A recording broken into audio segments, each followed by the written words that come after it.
Welcome to the From the Shadows podcast. I am your host, Shane Grove. And before we get started with this action-packed episode, I want to remind everybody that if you want to check us out, because you can't get enough of the From the Shadows podcast, go to our website. It's fromtheshadowspodcast.com. It has a link to every form of social media that we are on: TikTok, Instagram, Facebook. I think our forum page, After the Shadows, is on there from Facebook.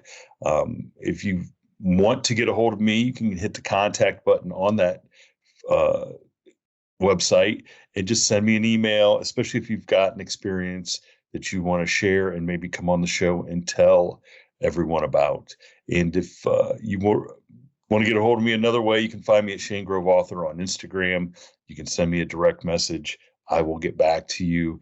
And as always, we love to hear about personal sightings and experiences. Those are the best guests to have on. But speaking of the best guests to have on, one of my favorite people in the Bigfoot world and just the world in general is with us on this week's episode. My favorite, and soon to be yours if you don't know her, Amy Bue. Welcome to the From the Shadows podcast. Thank you so much. You're my favorite too. Did you hear that, Wes Germer? I'm her favorite. So just rubbing it in. So Amy, I mean, we go way back here in the Bigfoot world, as far back as I could possibly go. And you've been on a couple times. It's always awesome. But as soon as you had something new come out on YouTube, that I was super excited. I watched it. I enjoyed it. I know you were excited about it. And I immediately was like, hey, we got to have you on to talk about it so we can send people that haven't heard about it to watch it. So before we do anything else, I want you to talk about Sasquatch and Science, Bigfoot Beyond Belief. Did I get the title right? Yes, I believe so. You believe so? Or maybe it's the Science of Sasquatch. I don't even remember. But yes. No, you're right. But, yeah, it's under Wildman of the Woods. Wildman of the Woods. Who when I was looking him up, some of those pictures, he looks like a poor man's John C. Reilly. He does. He does, doesn't he? Those guys are so nice. Oh my gosh. When he got a hold of me, I was like, yes, I want to do that, because he is like a whole outdoor show, like podcast. That's what his main thing is. And like he does all kinds of stuff, and like more recently has gotten interested in Bigfoot. So, I was excited, and my research partner, Tina Sams, came along with me. So she's going to have one coming out pretty soon too. Oh, that's awesome. So for people that are like, okay, what the heck are these guys talking about? What exactly was the idea behind that episode then that you guys made? Yeah, well, it ended up, we got so much footage and did so many things while we were together that there's going to be a part 2 at some point as well. The first one, they were really focusing, first of all, on an experience that we had in the Allegheny National Forest, which still have nightmares about. That was really, really kind of terrifying to me. So we talked about that. But we also talked mostly about how the search for Bigfoot can also tie in to the search for, better ways to help our environment, better ways to get kids involved in nature and just being interested in nature, and how the way that I at least look at it is that there's never a wasted day in the woods. I'm not a Bigfoot researcher who sees Bigfoot all the time. You have some people, whether they're lucky or whether they're not telling the truth, I can't tell you, maybe both, depending on who you're talking to. But there's some people that every time they go out, they see multiple Bigfoots. And I'm not one of those. Either I'm not lucky or I am telling the truth, and I'm not shading anybody. I don't know what that answer is. But that I love just being out there, and I take a lot of notes about everything that I see, a lot of photographs. I use the iNaturalist app. I get scientists involved in Bigfoot by telling them, and it's true that, whether or not you think Bigfoot is real, we Bigfooters are people that love to be out in the woods, and we love to really pay attention to what's out there. So like I told them, I will tell scientists to harness the power of Bigfooters, because, we might be finding something else that you're looking for, a certain plant or signs of another animal. You might as well hook up with us. And sometimes I've gotten scientists interested that way. That's genius, and I've heard, you're not the first person. I think Cliff Barrickman always says it's never a bad day in the woods. It's true. Never a bad day in the woods, unless you get lost. And Yes. Or you have to go to the bathroom and you don't want to dig a hole. And I have whole stories about that, but we won't get into that now. That's a whole different podcast. That's a whole podcast. So do you think, and this kind of segues into another project that you're involved with, the Project Zubbook, so do you think that mainstream scientists are becoming more accepting to the idea of Bigfoot, or even any other cryptid, or that might be out running around out there, that just because it's not in a textbook, right, that I mean, they're the ones out there discovering all kinds of new stuff anyway. Yeah. Why can't we discover something like that? So do you think that they're becoming more open to the idea, or at least entertaining it a little bit? Yes and no. I mean, I think some scientists, I have come to learn, because when Project Zubbook started, I realized the preconceived notions that I had. I remember when it's a collaboration between researchers and scientists. And it started with myself kind of reaching out to a young lady who ended up being a primate zoologist, and her whole department was interested in Bigfoot.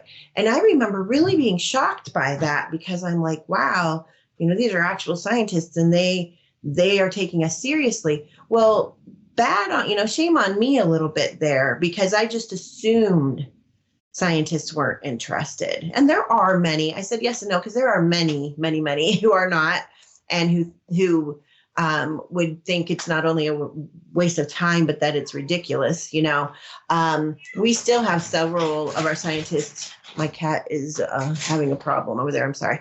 But if you hear like bad noises, but we still have scientists in Project Zubbook who have not, made their interest known publicly. And we're very discreet about that. At first, it was really none of them had. Well, pretty much none of them had. And I always say they're in the Bigfoot closet for a reason, because a lot of scientists would look you in the face, and not just scientists, a lot of people would look you in the face if you said you were looking for Bigfoot. And to them, it is the same exact thing as if you would say you were looking for Smurfs. There's no difference to some people, like my oldest sister, so it's not just scientists, but I feel like I was going to say it's my job, but it's not. Like, I don't have to convince anybody. But when I'm talking to someone, I try to show them, no, it's not like that at all. This is something that actually, sorry, Smurf believers, but it actually could be real. There is footprint evidence. There's audio evidence. There's so many eyewitnesses. Hi, Lester. There is a history, especially in the Native American community, of these things. So it's not the same as looking for Smurfs, that's just my example, or leprechauns or whatever. Although who knows? Who knows really about that kind of stuff? I don't know. But, we've done episodes on leprechaun. No, leprechaun. Yeah. My grandma would have said they're real. So I'm not saying they're not, but they would be different. They would be different. Like, we're looking for a living, breathing, pooping, mating animal. Whether that's what Bigfoot is, I do not claim to know. That's just my interest. So when we talk to scientists and trying to get them involved, it's a good way to go about it, to show how it can benefit them. But just to go back and answer your question. I think there are a lot more people willing to step up and say that they're interested. Bigfoot has become a lot more accepted, but it's certainly still taboo in a lot of scientific circles. Yeah. I mean, I get it. I get it that, it takes a little bit for some people to ever believe or ever to accept that, it seems like I do hear from a lot of people who were in the same camp as some of those scientists that they thought it was nonsense until they came face to face. Right. Came face to face with right. one, and then it's a different story. Then you're searching for answers. So and we have one. Can I say we have one of our scientists is like that, and he's going to be featured in Doug Hychek's Legend Meets Science 2, Sasquatch Legend Meets Science 2 documentary that we filmed this past year. It's coming out this year, but I'm not going to say his name because he'll be on that documentary, but he was somebody who really laughed at people before, not meanly, but he's like, come on, now you're an intelligent person. You can't believe this. And absolutely dismissed it until he saw one. So some of our scientists are hopeful skeptics, like I normally call myself, and some of them have seen them. Wow. So explain to people like the Project Zubbook.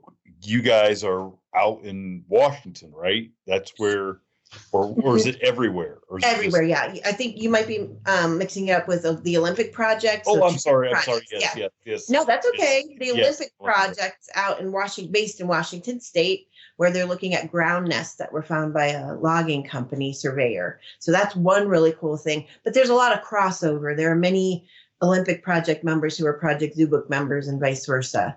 So Project Zubbook is the group of scientists and researchers. Basically, Olympic Project is very boots on the ground. They are looking at specific things out there.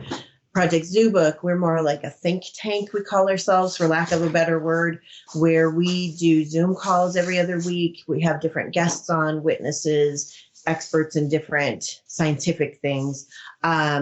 We have different topics that we'll discuss. And then different scientists and researchers kind of band together on little mini projects. We get together when we can. For example, we might talk about later, I think we went out to Montana on the Blackfoot Reservation and had the best time ever. So we kind of do a little bit of everything. So, okay, you just teased us. What happened in Montana? Oh my gosh. It was so great. One of the best experiences I've ever had. I feel like I say that too much, but God has blessed me with being able to do some really cool things, and that is absolutely at the top of the list. But we were invited to go out to the Blackfoot Nation in Montana, overlooking Glacier National Park, and we met up with these two wonderful ladies. And I don't think you've had them on your podcast before, but if you want a really, really good guest, you should ask them, and I'm sure they would do it. They're called the Bigfoot Aunties, and they are Blackfoot, and they have a podcast on YouTube called the Pikuni Bigfoot Stories, or I'm so bad. I've tried to get a hold of them. I've tried to get it. I would love it. They are the best. So they invited us to come out there, and, we were going to look for a campground or something, outside of the reservation. They're like, no, come camp on our native land. And I'm like, okay. So it was amazing. We camped on their personal property, like out overlooking Glacier National Park, and we had just seen a grizzly bear that day. It was kind of intimidating to be in my little tent. I'm like, okay, this might be how I go, but at least it'll be exciting, right?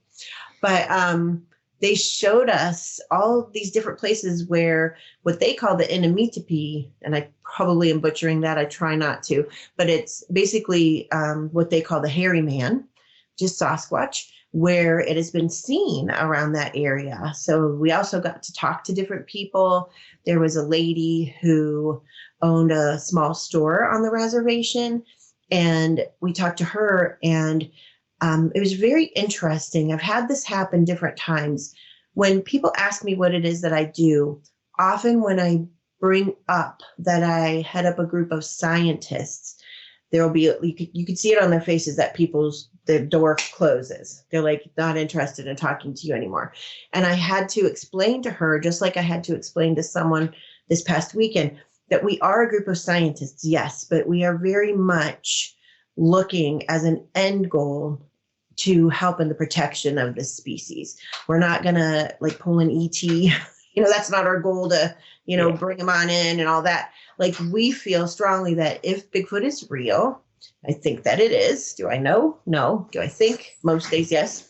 That it's just going to be a matter of time before they're documented and found. And so part of me very much hopes they're never found. Like, I want to see one for sure, but there's a big part of me that hopes they just keep hiding, and doing well. But if not, and they are proven, we want to help with protection for them. So anyway, when I explained that to her, she like softened again, and I get it, I get that reaction.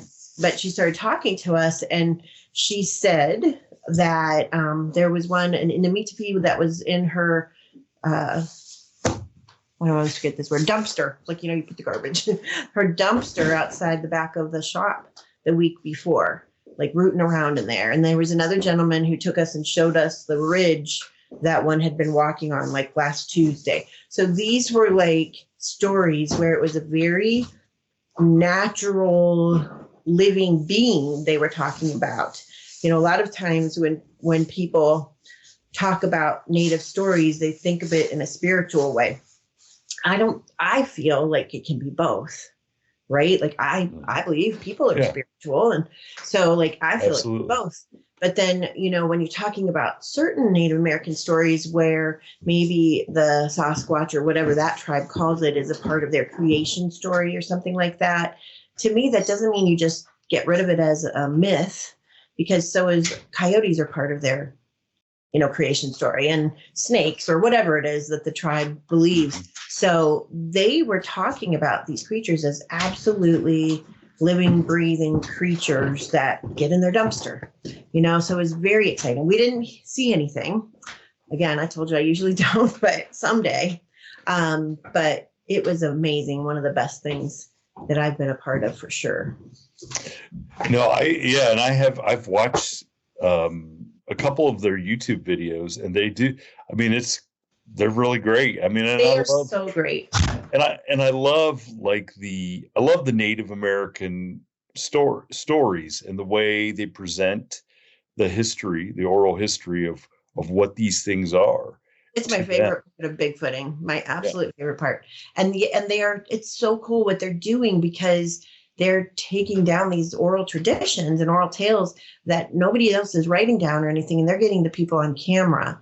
So yeah, I'll hook you up with them. I'm sure they would come on. They're probably just busy out looking for Bigfoot or Inumitopy. Well, they wouldn't be the first. They wouldn't be the first women to ignore a message from me. Just the way it goes. Just the way it goes. So telling us about how like the Inumitopy, and I hope I'm getting this right, they were telling us about how they used to come to conclaves with the Blackfoot. And depending on where you are in Canada or the United States, like further north or south, it's Blackfoot or Blackfeet. So if I go back and forth, forgive me. But they said they would come to the conclaves with the Blackfoot, and then as things started to become less traditional, more modernized and stuff, they kind of went back into the forest more. Mm-hmm. But they consider them a guardian, of the Blackfoot, and they're still there protecting them. So that sounds very spiritual, again, like I said, but they also root around in their garbage. So, it's like it's both. Well, I have heard that, and it may be that same tribe whose story I've heard, but I have heard some tribes speak about, in their way back in history, they were just essentially another tribe. They were another them like brothers. Yeah. Mm-hmm. And that they actually interacted and traded and did stuff.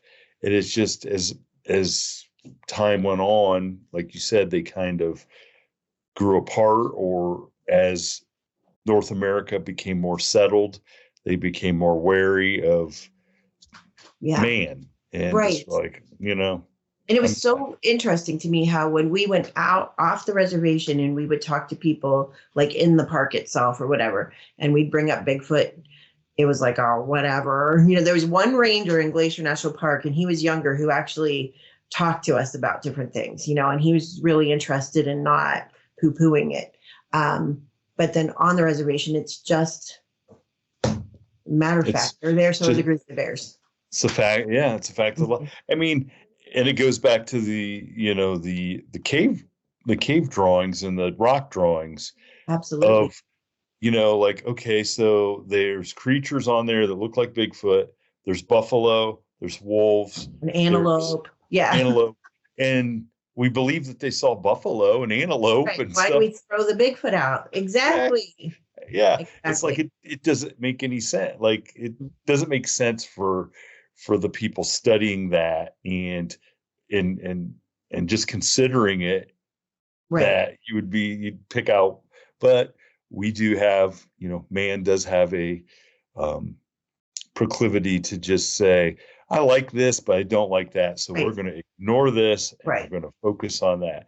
And it's okay to wait for actual proof, before you say for sure they're real, but to just totally throw it out, it's like throwing out the baby with the bathwater to me. I don't know if that's the right metaphor to use or idiom to use, but like cryptids over in Africa and Asia, the mountain gorilla, Cross River gorilla, much more recently, the new Indonesian, subspecies of orangutan, they were all thought to be cryptids, and the natives there weren't taken seriously until they were. And so I think the same thing could be happening here with our Indigenous people and First Nations people in Canada. And why aren't we listening? I don't know. It drives me nuts. Well, because we're stubborn. Yeah. for lack of a better term. So you're always doing some super cool stuff. What other cool stuff do you have cooking? Oh my goodness. Well, I'm glad you asked. I can't give away all of the details yet, but currently I am on the lookout for a small team of men or women who want to go to Alaska in 2026 with myself and with one of the most amazing humans I've ever met, as far as how smart and how kind this person is. And I can't say exactly who it is yet, but it is one of the winners of the show Alone on the History Channel. So if you are somebody who is into that show, all I would say is this person is, to me, the most incredible, just beast of a winner that they ever had. And he is a professional hunting guide, a master hunting guide out in Alaska. He's from Pennsylvania, so people could probably figure this out, I'm sure. But he has lived in Alaska for I'm not sure how many years, between 20 and 30 years, I believe. He's going to be taking us out there in 2026, probably in July. I already have 2 people for the team, so I have 3 more spots left. You're going to have to pay your way there. We are going to be taking a couple of jumper planes and a skiff, I believe, down the river going to the interior. And the reason he wants to go and do this is because he lived with the Indigenous people there for a while when he first headed out to Alaska, and he still, goes back and learned from them how to live off the land, how to be successful hunting and everything there. And he has heard story after story after story about Sasquatch, Bigfoot out in Alaska. So we're not going there to shoot one. We're going there to hunt. We're going on a hunt, but to look for them. And I'm so beyond excited about it. So whoever wants to join in, I asked him, I said, do you have to be a mountain man yourself to go out there? Because I'm like, you leave me alone out there, I'll die. I'm like, I've taken bushcraft classes, and I became an Ohio certified volunteer naturalist, but I'm nothing like, I'd die on the first half hour of that show, probably.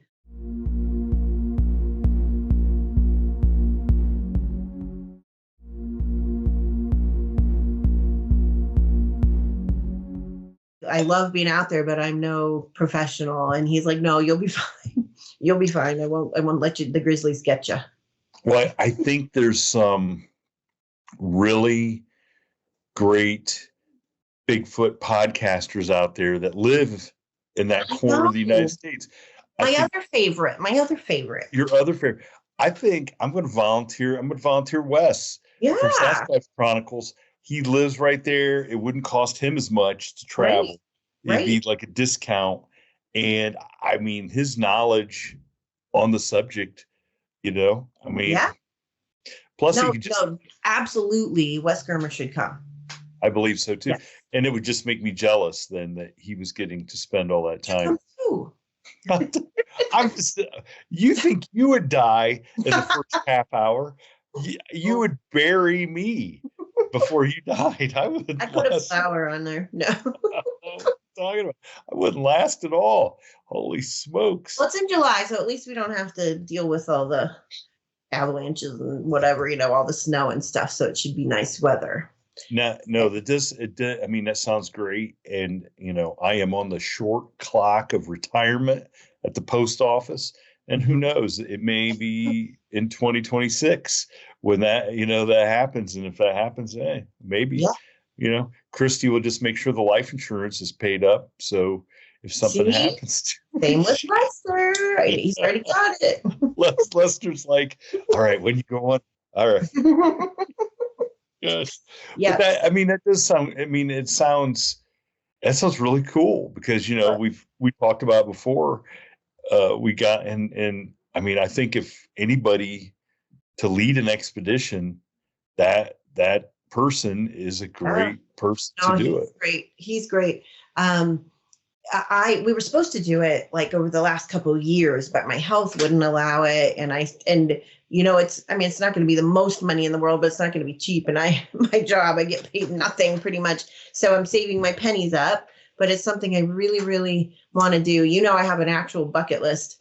I'm a cancer survivor twice, and that is up there.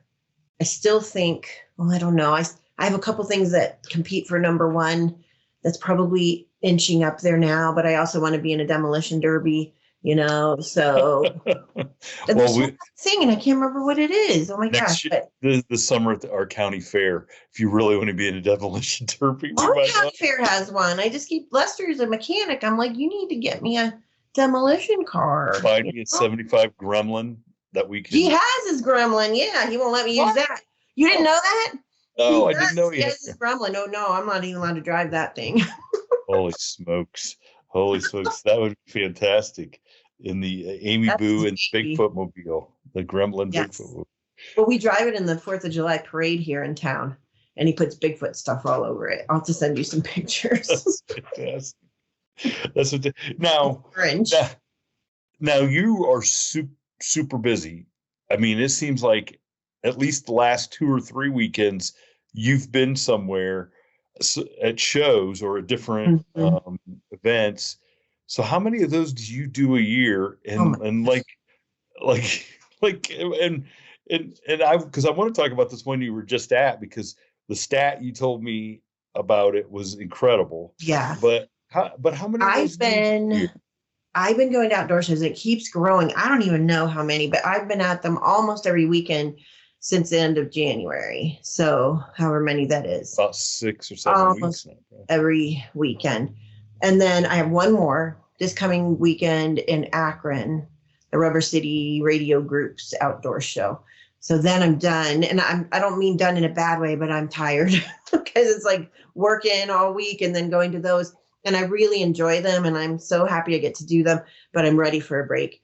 But then in the summer, I have a lot of library talks I do then. And then also in the fall doing different Bigfoot events. So I don't know how to say no. And because I don't really want to say no. And we have Monster Fest too.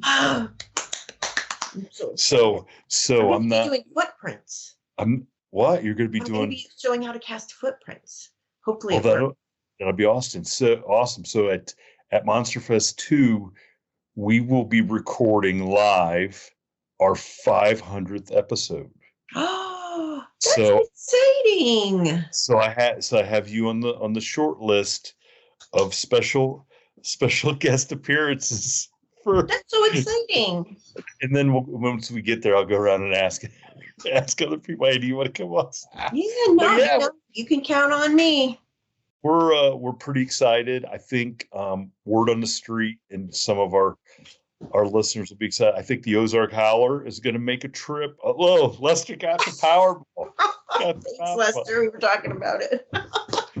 But word on the street is our guy, the Ozark Howlers, might make his first official appearance. Fans, I mean, we're at 500 episodes and people don't even know what he looks like. That's so awesome. That's awesome, though. I'm so happy for you. So yeah, we're kind of excited. But so the place that you were just at, Clearfield, that's what you said, right? Yes, the Central PA Outdoor and Sports Show, something like that. Yeah, okay. Clearfield Fairgrounds in Pennsylvania. And so Pennsylvania is just a hotbed of Bigfoot activity. I mean, I've had lots of good guests on. I see and read lots of great stories. So how many people did you talk to this weekend that had stories? Well, I've been doing it for several years now. I can't remember, well, no, several, but like maybe 4 years I've been going to that one. And I was adding them all up because I have like my own little map, and I'm in the process of actually sitting down and typing everything up because I have it on notes and papers and back of cards, napkins, whatever. I have over 100 stories from Clearfield County, from hunters and fishermen and women who say they have never like officially told those stories to any other Bigfoot group or anything like that. And that's why I love going to outdoor shows, because it's not, you go to Bigfoot conferences and nothing against them, but you often hear the same stories. Yeah. But at outdoor shows, it'll be people who will come up to you. Often they're hesitant to tell their story. You'll have like maybe a group of guys come to your table and then they kind of giggle about Bigfoot a little bit, and then they laugh a little, and then they leave, and then they come past again and one looks back, and then the other guys go somewhere else and one will come back to your table, and tell you his story. But, I know people lie. I know there's hoaxes, and I know there's misidentification, but that last one, the misidentification, goes way down when you're talking to hunters. They know what a black bear looks like, and they're out there trained and looking for what it is, they're hunting. And I just believe them. There's some stories that I've taken even this weekend where I'm just like, man, I could see the emotion from them, and it's just, who am I to say they're making that up? I don't think they are.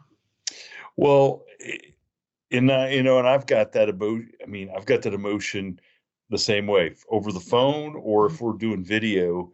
And when somebody is super scared, is still suffering from that post-traumatic stress syndrome that they are getting, from that experience, it's not, you can't, you can fake that stuff, but if you're faking that stuff, what are you doing at a hunting show in Clearfield, Pennsylvania? You need to be in LA. Like I did a interview with a guy a couple episodes ago who's telling a ghost story, and at the end, he started tearing up. Mm-hmm. Okay. Yeah, I've had that. I didn't even cry at my dad's funeral. You know what I'm saying? Like, I can't imagine, how you can just elicit that emotion. Fake it. Oh, right. Well, I don't know if I've told you this before, but my probably favorite encounter story that I've recorded myself from somebody, that somebody has told me and I've written it down, was a gentleman, just like you're saying. I was at the site of where it happened. He's there telling me about it. His wife is there. She hadn't been a part of the sighting, but like for moral support. And she was holding on to their dog's leash. And as we were going through what happened, he did start tearing up and really crying a little bit. And he was embarrassed and he was upset. he had to go compose himself a little bit. And I was talking to his wife, and she was telling me, she's like, Amy, this man has never missed a day of work in his life, and he would not go back into those woods for several days. He's a foreman, like of a construction crew, and it happened in the woods in Pennsylvania. And I will just never forget. So I'm taking this all in with his emotion, her emotion, and he came back over. And the thing I remember the most is his dog, because I know people have heard me say this before, but it's true. If he was looking me in the face and lying to me, okay, whatever. If he was lying to his wife more, that's more serious. She believed him, but I don't think he could pull off his lying to his dog like that. Dogs don't know what you're saying. Dogs are reading your body language. That dog was straining to get to him, jumping, crying, because it knew that its master was upset, and that whole experience is probably one of the things that most affected my days where I think that Sasquatch is real. And you've had, you're still very skeptical and very, open to everything. And Mm-hmm. you've had at least a visual sighting that I know of that you were pretty sure you saw a Sasquatch. Yeah. Well, with me, I have some skepticism still in me, which I think is healthy, because I've never had that smoking gun for sure thing. But when I say that, I really do think that they exist. I do. I'm just trying to be honest, where I'm saying that some days I'm not sure. Like you go out there so often and nothing happens, and then you think to yourself, what if I'm an idiot and I'm looking for something that's not there? And those doubts come in. But I really do think they could exist. Absolutely. And most days, like today, I think that they exist, so I'm not trying to downplay that. My own two possible sightings, one was too far away to be sure. One was at night looking through a FLIR, so I can't be 100% sure. So that's what I mean. But I talk to people, Shane Corson, one of my best friends in all of this, such a good man. I love him. I love his wife, their daughter. I would trust him with my life. So why would I not believe him when he says he saw a Bigfoot? Those people that have no reason to be making this stuff up. And then these hunters, like I said, that I talk to, that, they say they just don't go back in the woods anymore because of what they saw. They're seeing something. They're seeing something. Yeah. And you wouldn't think they would be scared of a bear. Right. No.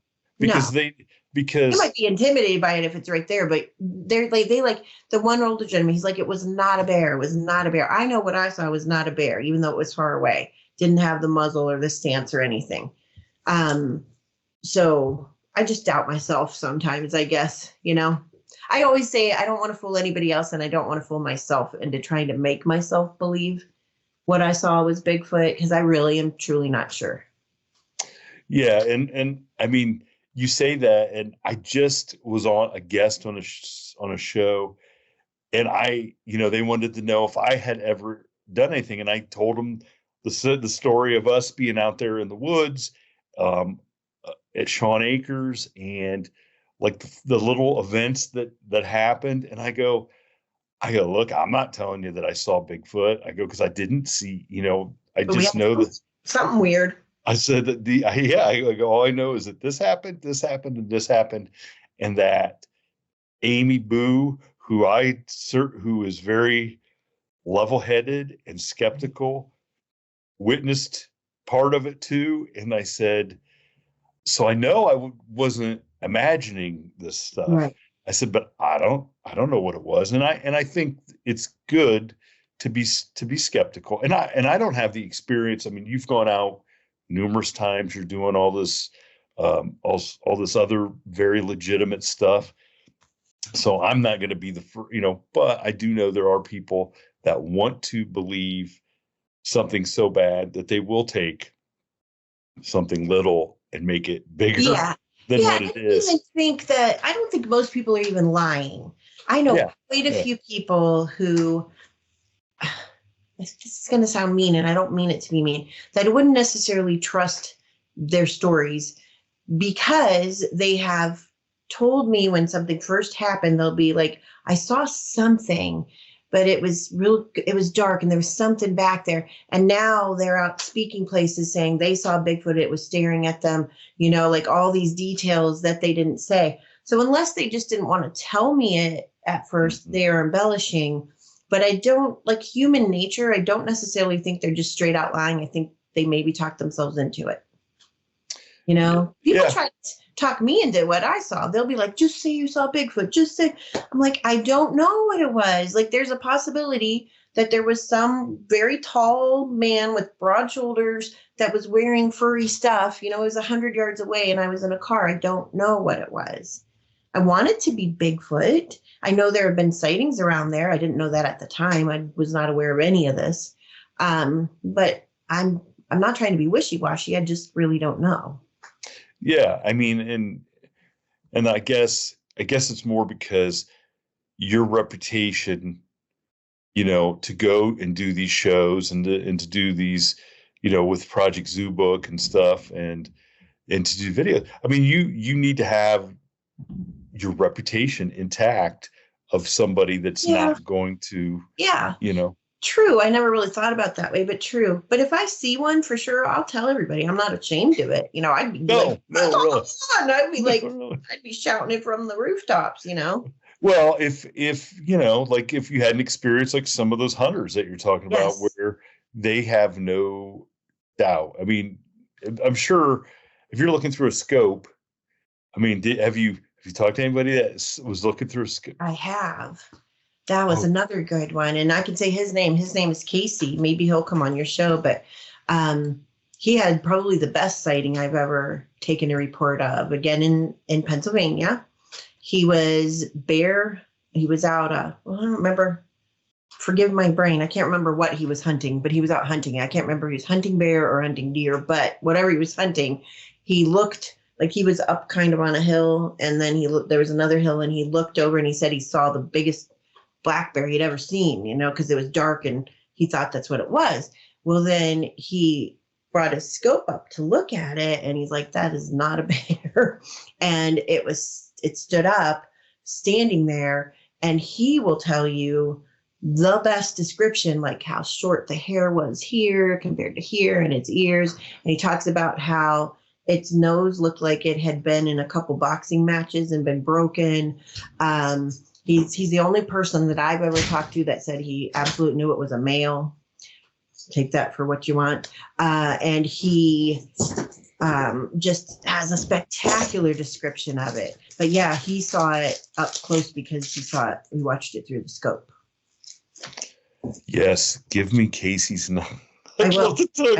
That sounds amazing. That sounds amazing. Well, Amy, so let's rehash. I want people to go watch the Sasquatch and Science. If they go to the Wildman of the Woods.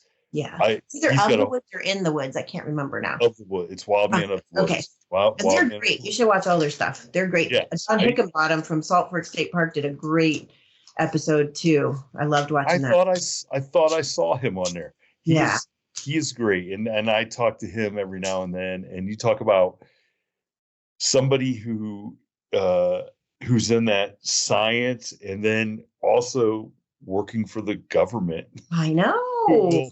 Who will basically, say that there's stuff out there that he does not know. I love John. He's just such a top-notch human being. Yeah. Really is. Yeah. And I always, and anybody talks to me, tells me that they're going to Salt Fork, I would say, look him up and go talk to him. He's got a lot of good information, and he will actually talk to you about the subject. And he's put his reputation on the line. I admire him very much, very, very much. Yeah, and because he just wants to know what's going on too, and I think that's great. I think it's great to at least have the open mind. Yes. And know that everybody that's telling you these stories, that something happened. So what is it? At least something happened. Right. Well, let's find out what it was, because it wasn't normal. Because if it was a normal, event, nobody's going to make a big deal about it and come and tell a story. People should remember there's a difference between skepticism and cynicism. Healthy to be skeptical, but I really believe you should keep an open mind. Yes, definitely. So where are you going to be? Well, by the time this comes out, it might be too late. That's okay. But is there a place that people can see where you're going to make appearances? Do you have a website or Facebook? I'm out on Facebook under Amy Bue, Bue. My maiden name is Queen, so it's under there. And I think I have a picture of me looking out at a lake. I can't remember now. I switch up my profile picture, but I'm on there, and I usually put where I'm going to be. Yeah, after this coming weekend, I'll be in Akron at an outdoor show, or actually North Canton. It's like an Akron radio station, but a North Canton show. And then after that, I have a little bit of off time, and then I start my adventuring. Well, I strongly urge everybody to go find Amy on Facebook, figure out where she's going to be. And if you can get to one of her show, like one of the places that she's going to make an appearance, especially Monster Fest too. Yes, Monster Fest. I'll be in Gatlinburg this summer. I'm excited to get back there speaking. I got to speak during COVID, so now I'll get to be there without masks on. Well, I strongly urge everybody to go out and say hi to Amy. Tell her you heard her on the show. And I mean, she's one of the most wonderful people in this. I mean, just one of the most wonderful people, period. You. But especially, that I've come across just doing this stuff, You. And I told her. You can always get a hold of me at bigfootamy@gmail.com also. There you go. Bigfoot. And if you go to YouTube and just type in Amy Bue, there's all kinds of good stuff that comes up. Crazy. There's all kinds of good stuff. To me. Yes. So go check Amy out, and then if you get a chance to see her this summer, tell her you heard her here, and tell her hello, and I'm sure she'll appreciate it. Yes. Thank you so much, Shane. Hey, thank you for being a great guest as always, and I can't wait to see you in Canton this summer. Excited. Yes. Thank you for tuning in to this week's episode of the From the Shadow. Until next time, never shy away from the darkness or what may be lurking in the shadows. We are out.